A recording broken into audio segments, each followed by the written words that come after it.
இன்றே டவுன்லோட் செய்து உங்கள் ஃபேவரட் ஷோக்களை என்ஜாய் பண்ணுங்க. சரி பாரதி, நாளைக்கே நான் ரெஜிஸ்டர் மேரேஜ் பண்ணிக்கிறேன்.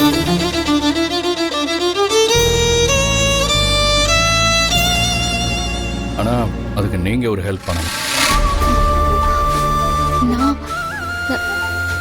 நான் என்ன ஹெல்ப் பண்ணணும்? ரெஜிஸ்டர் மேரேஜ்னா 2 பேர் சைடில் இருக்கிறவங்களும் கையெழுத்து போடணும். பொண்ணு வீட்டு சைடில் நிறைய பேர் இருக்காங்க, ஆனால் எனக்கு ஃபேமிலின்னு எதுவும் இல்லையே.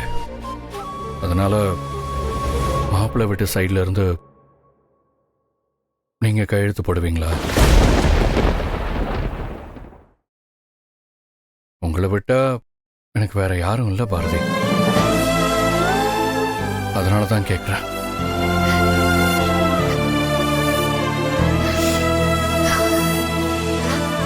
கையெழுத்து தானே சார், நான் போடுறேன். உங்களுக்காக நான் கையெழுத்து போடுறேன். ஓகே, அப்போ நாளைக்கே ரெஜிஸ்டர் மேரேஜ் வச்சுக்கலாம் பாரதி.